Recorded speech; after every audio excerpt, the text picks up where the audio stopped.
back for another ladies' room. Good morning, everyone listening to us via radio. Let me just give you guys the opportunity to join us on Facebook and, of course, YouTube. Yeah, I know I usually forget my viewers on YouTube. My apologies. But nevertheless, good morning, everybody, wherever you are, hearing the sound of my voice. It's indeed a pleasure to have you back with us for another show. Yeah, I know the notification sometimes takes a minute to show up. So let me just let me just give it a couple seconds and then we'll be good to go. All right, there it is. Alrighty. So good morning, Marion. Good morning, Rita. Good morning, Andrea. Good morning, everybody. Nice of you to join us again. Let me just make sure my audio and everything is A-okay. All right, think we're good to go. Good morning, Christelle. And we're gonna have a really important conversation again this morning.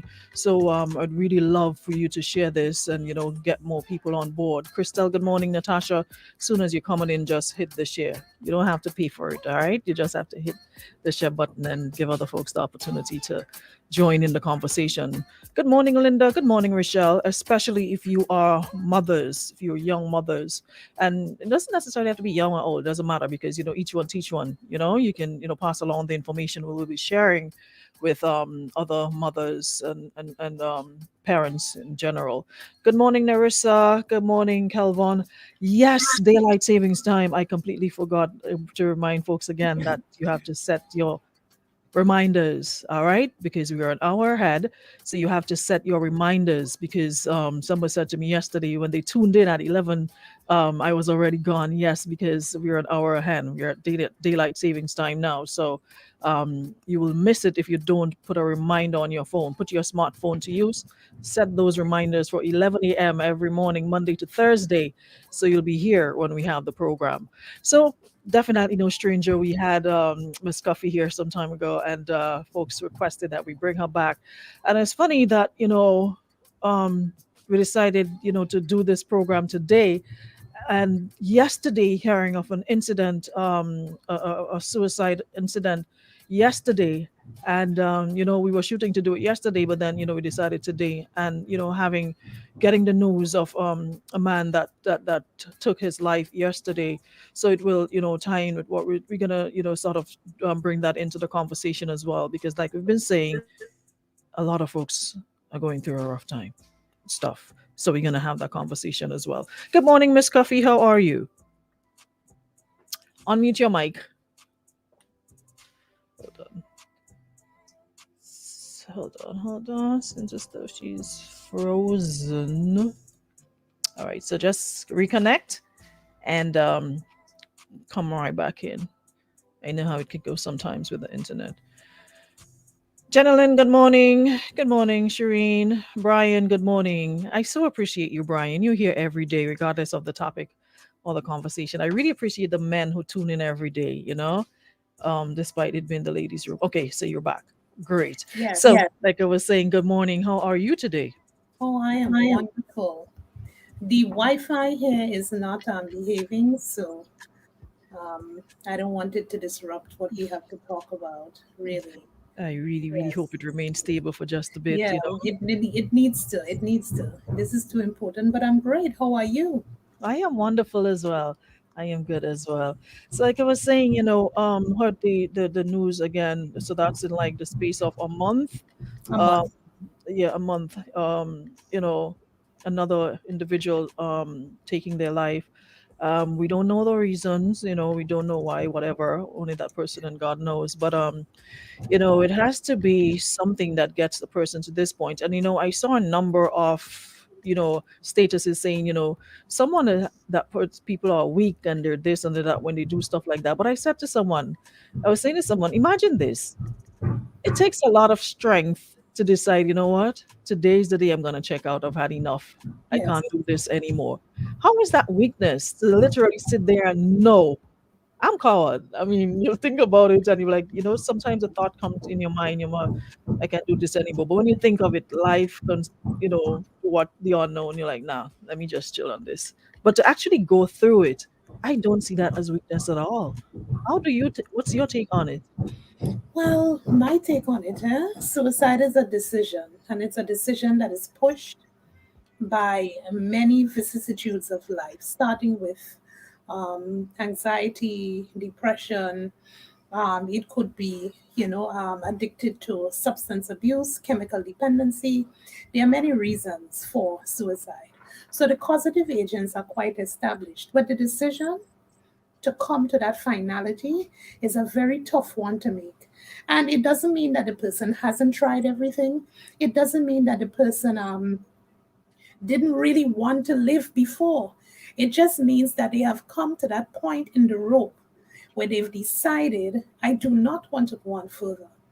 And, sadly, there are times when they come to that point, there's no one there to help them through the process or to help them over the hurdle, to seek that kind of intervention that can change the trajectory of the narrative that's going on in their head. Okay? The intentional analysis where suicide is concerned is not one where you can just have an opinion. I know, Aruna, people love to talk and people love to weigh in, and that's okay. That's okay. But there are some times when we just don't have the facts. We just don't have the information. And when we just don't have the information, we should not cast aspersions, especially men. You see, men don't talk. But according to the statistics globally, right, worldwide, the statistics are higher for men than it is for women. Men more so are committing suicide. And it's sad. It is very sad. It's hurtful, right? Because you Because say men these people are internalize families. more. Women They are more vocal. internalize and they don't vocalize their hurts. They don't vocalize their thoughts and emotions. And when you have that bottled up there, then what happens? You call that the pressure cooker effect. When the lid pops and the heat spews out, then I don't want to live because there's no value to my life. When somebody finds no value to their life anymore, that's when they decide they will end it all. And even though psychologically and sociologically, it has always been seen as a cowardice act because people would say you took the easy way out. There's nothing easy about that.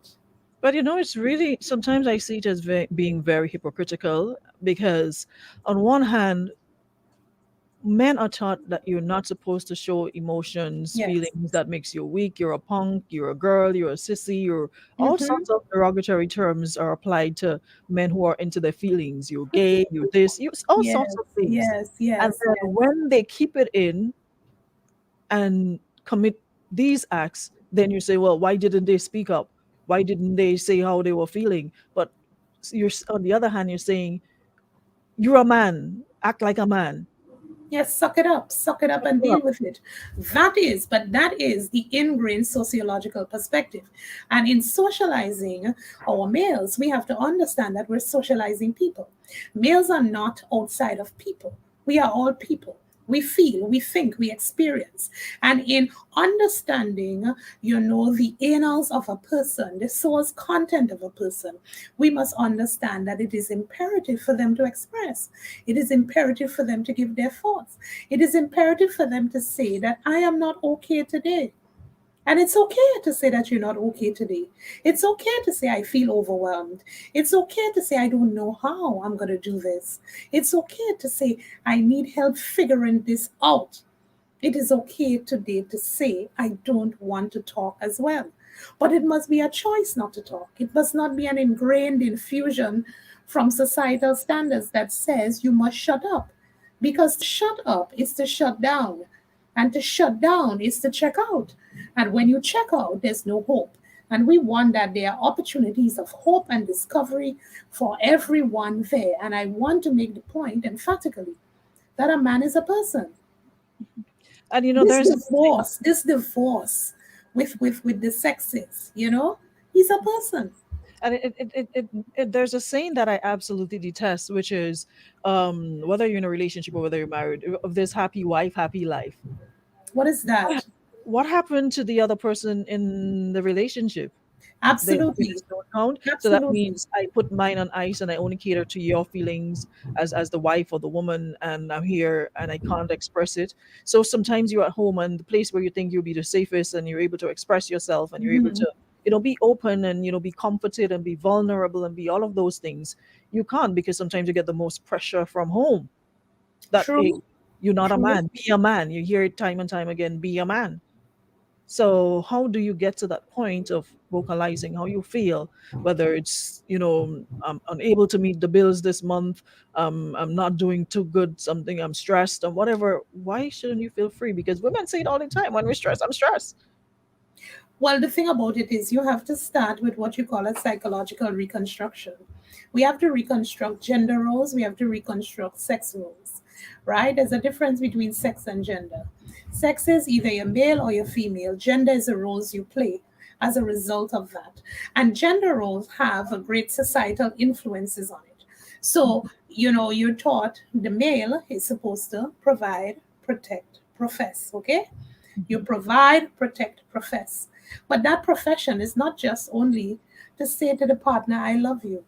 That profession must also come with, I need you right now, or I need you to assist. I need you to, or I feel.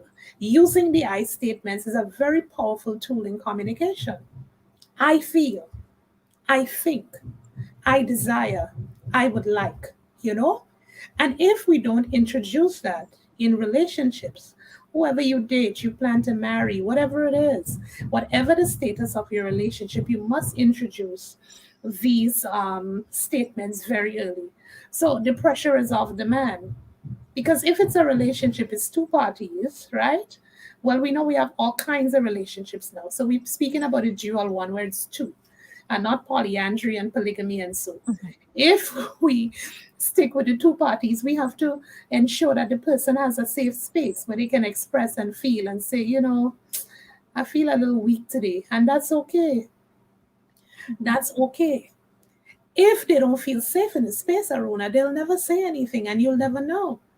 Right? So safety is one of the conditions in the environment where any male should feel that I can share, that I can relate, right? That I can interact with my emotions. Sometimes we say, oh, this person is not emotionally available because we've taught them to put the emotions on the shelf or flush it down the toilet. So then when is it okay to pull up the emotions? And that's the challenge. So we have to introduce the narrative through our communication, through our interactions, and not just with partners. You start with boys, as a mom, as a grandmom, as a grandpa, as an aunt, as a cousin. We start the conversation with little. And when we ask people, how are you? Can we please stand up and really hear how they are? Good morning, how are you? If you're running, then you don't care to know how they are. So why ask? Why ask? We should ask things because care. I always speak about the three C's: care, compassion, and concern. And if these things are not replicated and they're not intertwined in the fabric of who you are as a person, then it makes no sense you trying to inquire as to how somebody is. I Because like that. yeah, I care, really like concern, and that. compassion. So if It you know you has to don't be have the intertwined. time to respond, don't ask. Don't ask, please. Don't ask. Because, Aruna, chances are it's not going to come out in a one word, monosyllable. Sometimes it may come out in three sentences. And you have people say, well, who cares how anybody feels these days? Well, with ideologies like that, we are going to have way more self harm because you I'm happy cannot. you said that, because that brings me to my next question, and of course, and the posting that I made last week, in terms of people now have, like, social media is like a Mhm. therapist, it's like a psychologist. People go to these platforms to vent or express themselves, and get responses or what have you. But a lot of people, instead of going to a physical therapist, sitting Right. with somebody, that is their medium. So they may be having a hard time, Mhm.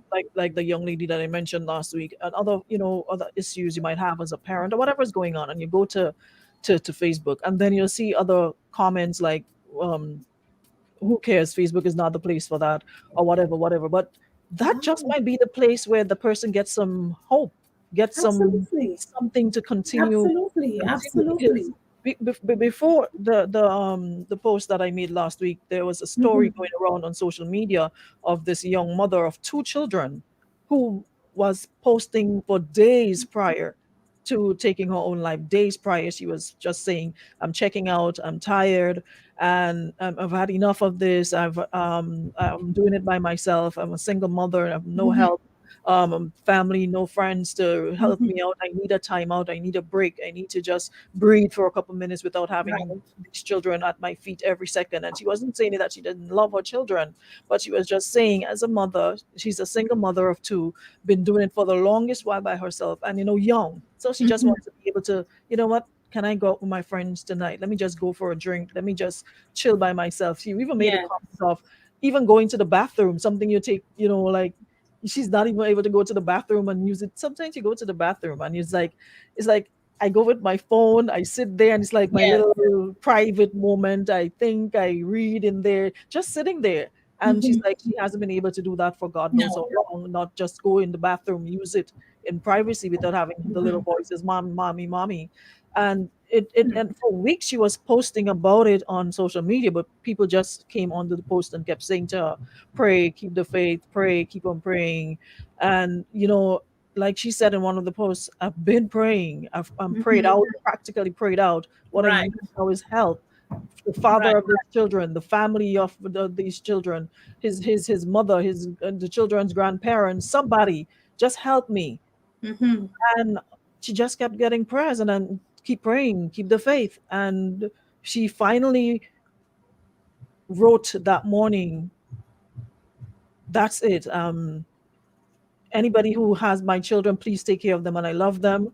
Yep. And that was her last post. And in the evening time, it was all over the news now, after the fact, that this person who has been posting for weeks crying out for help finally took her own life. Hmm. It's a tall order, Aruna. It's a tall order. And guess what? While I love to assist and while I love what I do, let me tell you how stressful this can be, right? When this happens, you have to make a plan. There's a care plan, it's called. And the care plan has to include the relatives, the children, right? There has to be a protection order to put in place. And I keep telling people we have to use all of us. Where you may not have the psychosocial, psychoeducational, psychotherapeutic skills, you may not have it, but what you do have it, you have a pair of ears and you have a heart. And these are the two most important things you need to have so somebody can feel validated, loved, valued, and important. Again, validated, loved, valued, and important. Two things you need: a pair of ears and a heart. When you've utilized both of these body parts, you can then refer. You can then walk them through. If every one of us take one person under their arm and crook them, as we know we can do in Grenada, trust me, we would have less of this. Because when you crook them and you say, "Watch, I ain't have all the skills," and it's just like sometimes as a parent, you don't have all the money to do many things your children need, but the little that you have, you pace yourself and you make it do because you have a budget and you have goals and you have priorities. So if everyone come out of their little cubicle, their little mental state, and crook somebody under their arm, Aruna, and say, "Watch, I done with you for the long haul. I ain't have much, but could be a ride to work. I have a bowl of food. I'm trying to lose weight anyway. Let me give you half." We have to know how to show care, concern, and compassion. Again, care, concern, and compassion. Let people see your face when you're driving. I know outside hot and everybody want to go in their AC, right? But we have some very, very, very untenable habits, if that's the word. And then we feel a way when we hear these things. We're not connected. We're not connected. We're not connected to the human cause and concern of man. We're not. I don't feel good when I eat a meal and I know that there are people out there who can't eat. Sometimes I make calls to different parishes, personal friends. I say, "Listen, I got a call from so and so. You could send somebody and drop a bag of this, please, because it's outside of my parish and I'm on foot." Mhm. So I am here and I'm directing traffic all over the island, but that's not my job. That's not my job. You could never pay me enough to do this. That's my heart. There's a difference in your job and your heart. And I think every Grenadian must make a claim, and everybody looking in the diaspora must make this pact with yourself to be more caring, be more concerned, and be more compassionate. Don't say I have problems of my own. We all do. We all do. But when you see somebody crying for help, hand the napkin and be there. Sometimes they don't want you to talk, all they want for you is to listen. All they want for you is to listen. I remember a time, Aruna, I was on an airport. I was traveling with my son. And this couple was there. They were going to Indiana, and we were in transit going to Massachusetts. And the little girl kept inching, inching, inching. The dad had the newspaper up in his face. He couldn't be bothered, but the mother was, you could see she was tired. See, she was tired. The little boy was asleep, but that little girl had some extra something. And she kept looking and looking. So I waved to her and I said, "Good morning, what's your name?" And she sauntered right over. "My name is so and so." But Hannah, I talked to her, but she ain't coming to talk to me, She just answered me and she went straight to my son. And she started to talk. Little Caucasian, lovely girl. Mhm. And the mommy came over. She said, "I'm so sorry." She what and what. I said, "No, no, no, don't apologize." I said, "I could see from over here that, she wanted somebody to talk to." And I said, "My name is Shawnna Cuffie. This is my son, so and so. It's fine if she sits with us." Listen, I taught her little phonics. She ate my ham and cheese sandwich. She ate some of the green grapes with me. Listen, the mother was so happy. You know what she said? "Oh, I'm going to the silver jewelry place. Is that okay?" I said, "Sure." That woman was A gone for break. about 40 minutes. She needed a A break. break. She needed a break. When she came back, I brought the child to the bathroom, right? I sanitized her hands with the wipes. She whatnot. I don't even know if the man took down the newspaper twice to see where his daughter was. You hear me? And it's not a thing on him. He needed the break too, apparently. But I was there to facilitate that. I didn't meet them before. To date, I still get emails from her. When she came back from the silver store, she bought a beautiful piece for me. Oh I said, wow. "No, you didn't have to." She said, "You don't meet beautiful people in the world like you and your son." You know what I mean? All because I was able to say, "How are you?" and Mhm. ask the child her name, and she sat with us and ate our sandwiches and grapes and drink water and go to the bathroom. And just gave her that little break. Right? I tell you, listen, I know she went stupid in there because that bag had a couple of wonderful pieces, I'm sure. But that was her moment. She wanted a break. To just, yes, and to not be mommy. So if we as one people could provide these avenues where people are distressed, when they feel detached, when they are encouraged, when they feel hopeless, when they feel this sense of apathy and they're not sure, why am I here? What is the purpose of life? Every morning I get up, I do the same thing. You hear the comments, same, whatever, every day, and there's no purpose, no poise, no power. We have to infuse each other with those snippets of upliftment, And that injection. it doesn't mean that you love your child or children any less. No, it You doesn't. It doesn't. And it does doesn't mean that not. you're selfish We're either. human being. We need to Yes. recharge. That's what we are. We need to plug into Yes. some source and recharge because you're gonna That's die right. out. When you have Yes. batteries, you have to plug them in. When your phone, you see your phone going down, what do? You plug it in to Recharge. recharge. So you Yes. need Yes. to recharge. Yes. You're not built of stone. You're not a robot. You are a No, functioning human being with flesh and blood, and you need to recharge. And some people seem absolutely. to think that the minute time a mother or a parent say, you know what, I just need a little break, that makes you a bad parent. Oh, you don't want to be around your child. Grow up. Nobody didn't send you and make child or children. Oh, yes. Oh, So yes. so now it's your responsibility. When I had mine, nobody didn't see after mine. But I'm saying, okay, when you had yours, you know how much pressure that was. There was nobody to help Mhm. you. So wouldn't that be okay? I've had that experience. I know what that feels like, not having somebody to give me a little hand here or there Right. with the children. So now that I'm in a position to maybe I can just, take my granddaughter or take my niece or something for an hour or two. They're not telling you to keep them forever. As one said, someone said on the post, all they need is like 5 minutes to breathe on their own. Just five, just five. Or sometimes to hear your own voice, not giving mom like instructions or not being a parent, you know? Just to hear you think. Sometimes you can't hear yourself breathe, much more think. And I want to make the point, Aruna, that it's not selfish. Unabashedly, it's clearly not selfish. Wanting a moment as a human being to just step back and hear you and feel you and be you is not selfish. Do not have anybody making you think that is selfish. What is selfish is if you take the opportunity and you engage in an activity that is dangerous, deadly, it compromises the safety of yourself and your family. Yes, that is selfish.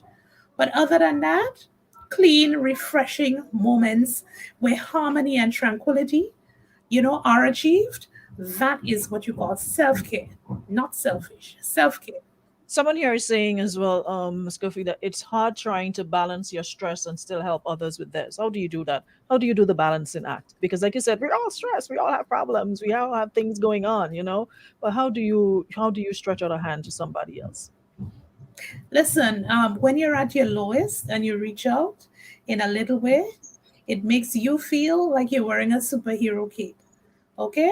It's true. Um, if your stress is overwhelming you, you need to find another outlet. And it's not hearing stress.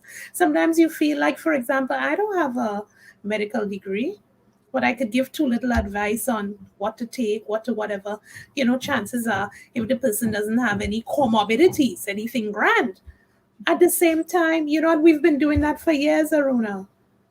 Hundreds of years, we as people of color have been given, advice. They call it bush because, anything black, we throw under the towel. But, our forebears, and our ancestors have been treating chronic illnesses and, performing surgeries. And so, even before technology came about. So, I am saying that to say that we have the wherewithal, we have it within us. I think the vicissitudes of life, when they come and they make us floored and they put that kind of pressure on us, we feel that we don't have to give. What I have to give is not an extension, that I didn't study that. My element of strength is nothing degrees could have given me. My element of strength comes from building in within it and every day making sure that my emotional tank is filled, my love tank is filled, my sense of self. I walk with my sense of self in hand. I don't leave it behind. I walk with my sense of purpose in hand. So you would never know what my stresses are. And it's not that I wear them well. No. All of us have issues that we have to struggle through. All of us, medical, psychological, spiritual, all the hours. I think if all of us wrote down the things that are bothering us, we'll need 10 notebooks. Hmm? But at the So same time, Aruna, we can't just lie down in bed. Every morning when you get up and you look this beautiful, I'm sure it's not all natural every morning you want to come to work. There's some days you want to lay down and roll around your bed.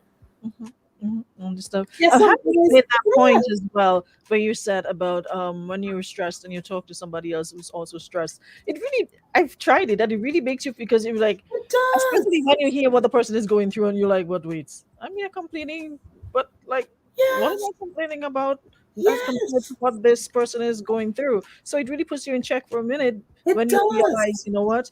As much as I'm stressing, this person here needs an ear, and when they start telling you about what's going on in their lives, You go, and you're like, whoa, wow. what do I have to say? Thank you, Lord.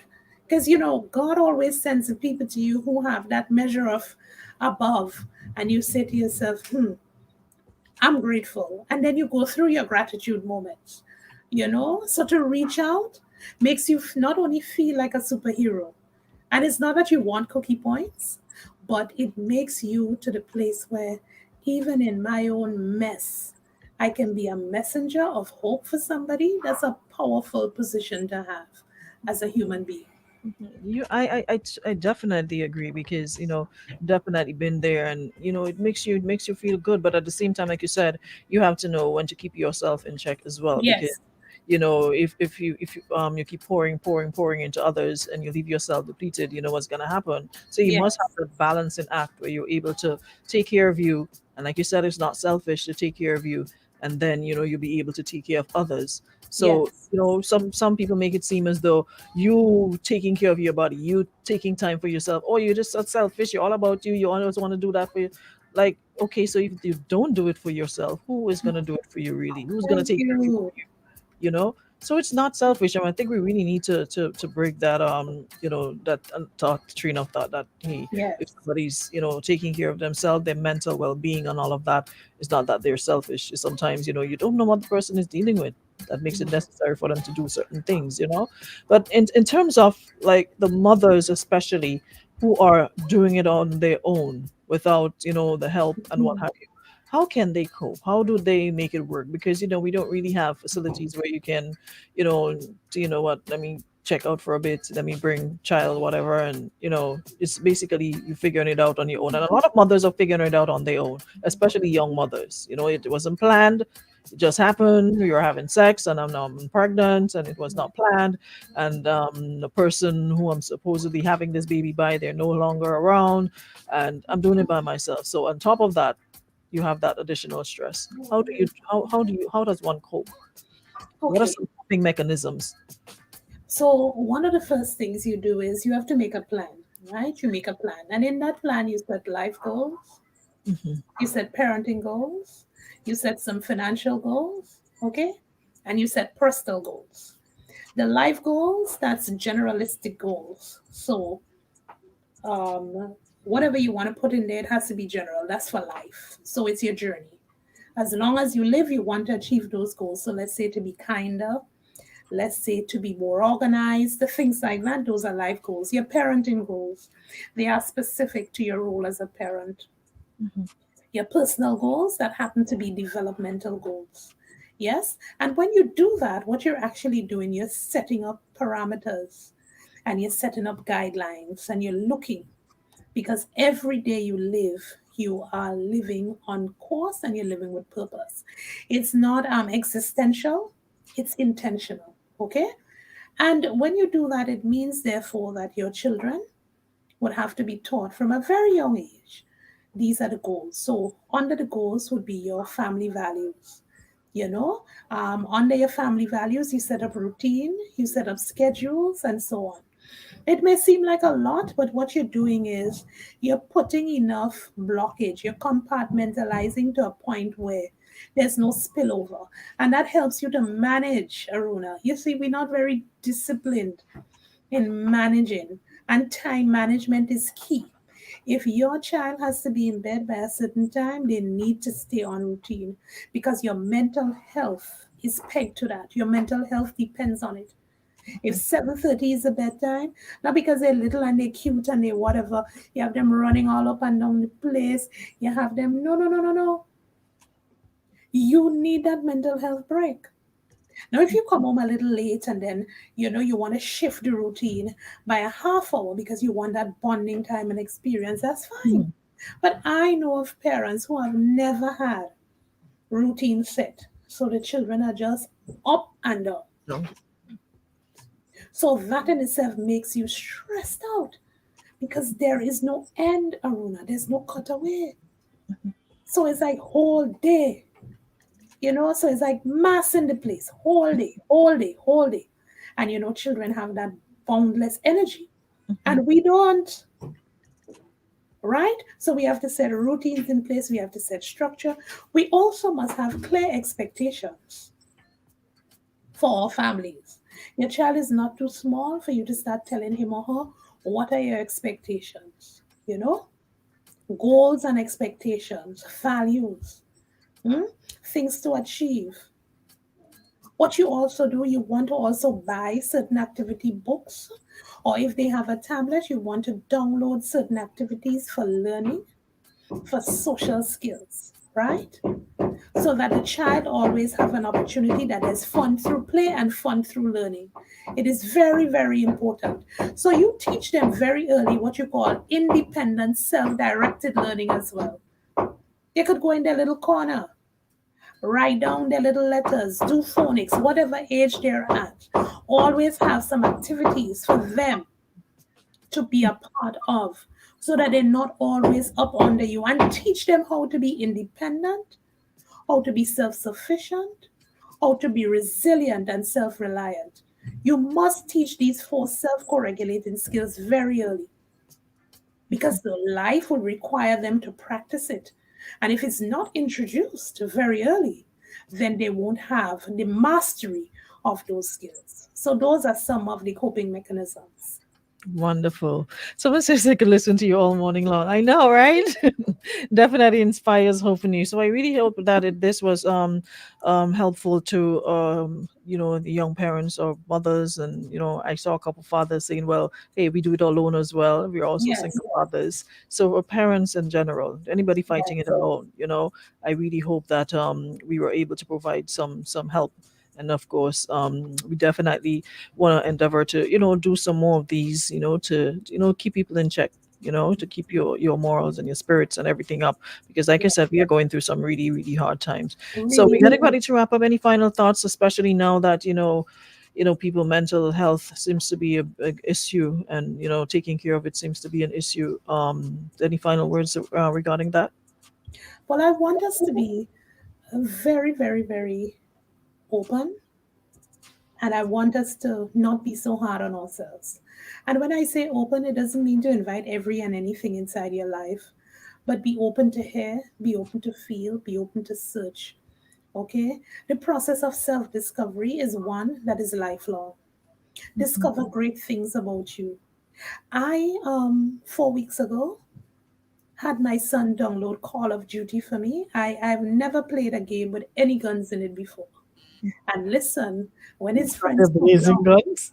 when his friends found out, eh, he said, listen, guess who's on card? Because that's the short term, right? And on a Friday afternoon and a Saturday afternoon, I didn't even know I got to level 3. Don't ask me how I got to level 3. You're But I'm blazing now at guns. level 5. And it is such a big deal. I think if my son could give me a medal, he would, because I have never ever played those games. But it's exciting. I discovered that it's a wonderful thing. I discovered that if I go too much into the building, they could take me out and all of that. I'm learning certain skills, stealth and military and paramilitary. Who thought I would enjoy it? But that's a new side of me. And listen, hey, you feel like choosing them little knife and thing? Big gun and stuff. Listen to me. And then some of them I can't even use, but you think I care? I'm Just practicing and I'm first trying it. fire. I am confident enough to try the stuff. And I'm just saying that to say, if I can find fun and wonderful ways just to relax and de-stress, I want you to take the time to discover new exciting things about you. It doesn't always have to be illegal. It doesn't always have to be, something where you have to lie down and say, oh, I regret this. And then you need to run to the therapist with all the regrets because you have enough stress. I want all the single parents. I know that it gets lonely. But listen to me, there's a difference in parenting alone and being lonely. When you parent alone, is really you're in the act of parenting without any help. But when you're lonely, that could be dangerous because loneliness can put you into a very vulnerable space where you make untoward decisions that you regret. So let us watch that difference, please. Even if you're alone, you could be positively alone, optimistically alone, beautifully alone. Okay? And when that time comes for that aloneness to turn into some kind of couplement, that's my own word, don't use it, you won't find it in the dictionary. Couplement, it will happen in time because you would be ready. You would be at a place where, all right, this can work. But don't live your life yearning and looking for the things that are currently not at hand. Live, laugh, care, show concern, and build yourself from the inside. Because listen, that spiritual and mental solitude and solace and power that you can garner from you. Some people are out there just looking for a little light of what we have so that we can keep the world lit up instead of being in darkness. Blessings, everyone. Beautiful. Beautiful way to end. Thank you so much. Looking forward to touching base with you again. Really, really appreciated this. We needed this today. Thanks so much, Shawnna. Have a great one. Thank you. So welcome.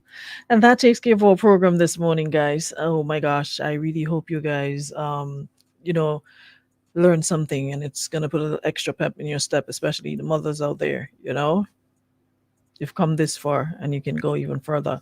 Don't give up. Don't give up. Don't give up. And the final word, somebody's asking for help, looking for tangible physical help, telling them to just pray, pray, pray. It's not what they're looking for. They're looking for help. You may not be able to do it financially, but you can give them an hour or two or a break for a couple minutes, so they can do something by themselves. Alrighty. So we'll be back tomorrow, God's will, with another show. Thank you so much for checking in. Thank you to our friends at Escomar Variety, Stowe Beacon Insurance, and Western Union for making it possible. And thank you to everyone on the live for staying with us. And of course, for those of you who were in the comment section, we appreciate you. All right. So good morning to our Facebook and YouTubers. Thanks so much for being here. Catch us again tomorrow. All righty. Later.